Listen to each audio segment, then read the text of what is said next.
I am someone who was born in Sweden and raised in Sweden with parents from Finland and Estonia, and who has since worked her whole life with cooperation projects, running them, and then working with the Central Baltic when in 2005 the program was generated as an idea, and then the member states started putting the program together.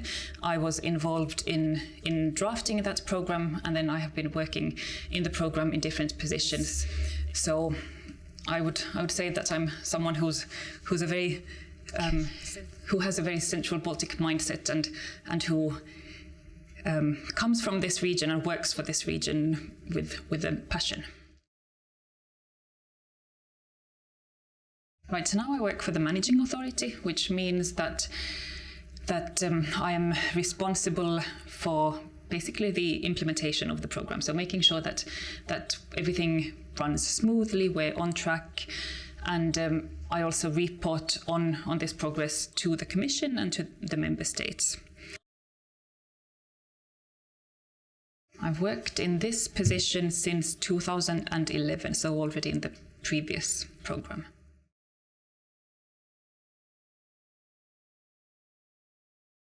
For anyone participating in a program, in a project, what you can expect is to get new ideas, to get inspiration from other participants, from colleagues across the border, to find new solution to the problems or challenges that you face in your everyday work. So if the public and private organizations, they share a need, and they know that these organizations working together can actually solve something, then that should be mutual added value for both.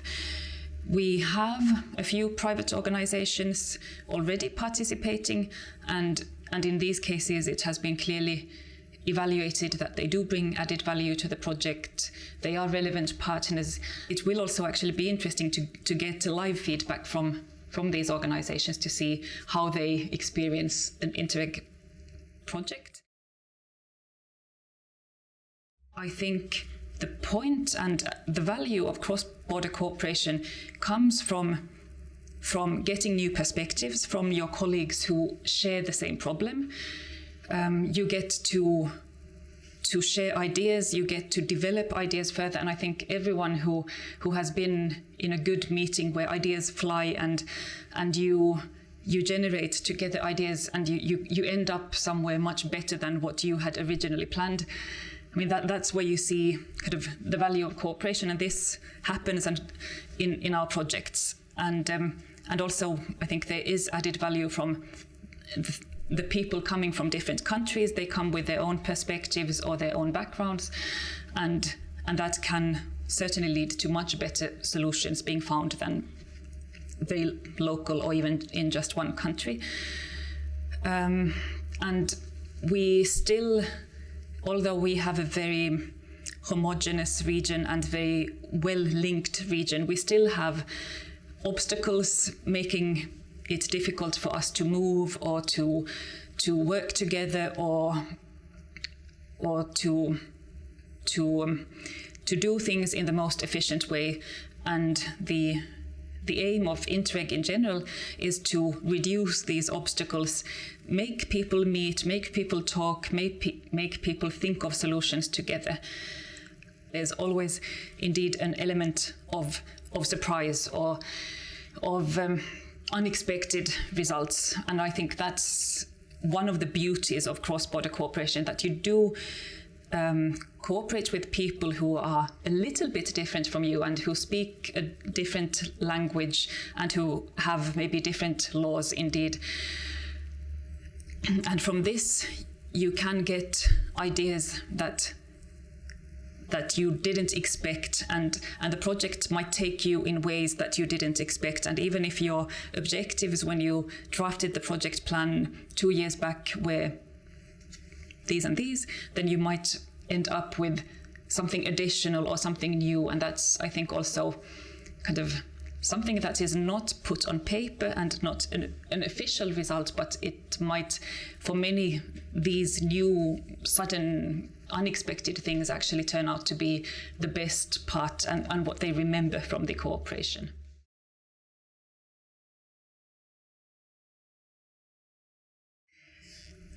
We expect all projects to match one of our specific objectives. So we have 11 specific objectives, and they are quite specific indeed. So we quite clearly tell the project that we want, for instance, improved transport connections. We want to support the creation of new cross-border companies, for instance, or aligned vocational education curricula. So we want every one of our projects to fit into one of the specific objectives of our program. That is maybe the most important thing.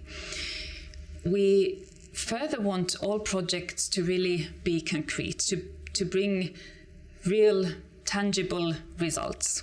So in this period, we no longer want just studies, surveys, models, networking, talking together, but we actually want the cooperation to produce something real. An objective for our type of projects is always that the projects really, they test something out, they pilot something, they see how something works, and then hopefully there will be sustainable results. And I think really when the projects by design are doing something concrete, then the chances for those project results to live on should be quite high. And very, very important, obviously, is that the partnership is right. We look at this a lot and we assess whether all of the partners actually bring something to the project, whether these partners are relevant. Yes, whether the partnership is the right one to do just this, whether the partners have the capacity to do what is promised in the project.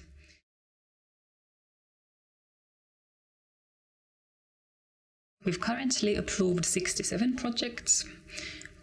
All of them are running at the moment. The first one will end in February 2017, but many will still continue then.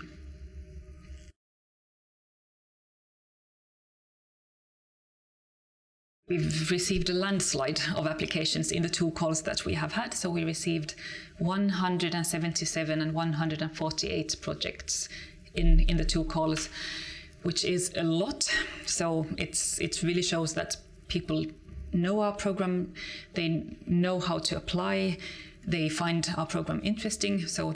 And it also means, of course, that only quite a small share of projects can be approved. So the competition is high for the program. This is very good because it means that we can choose very high quality projects. That because the competition is so high, then what I was mentioning earlier about what to think about when you plan a project, these key things really are very important, because we look probably in the 3rd call also at quite a tough competition. So I certainly encourage all applicants to really review their idea critically, to contact our colleagues who are happy to give consultations and feedback on the ideas, because we really want to see good quality projects and we want to support the applicants in identifying these ideas. We have tried in the beginning of the program to look at our region and to identify what are the main topics where cooperation makes sense. What are the challenges that we as a region share, or what are the strengths that we have in this region that we could work on and improve on. If our specific objectives match the needs of your organization and your partnership, then I think we have a common goal.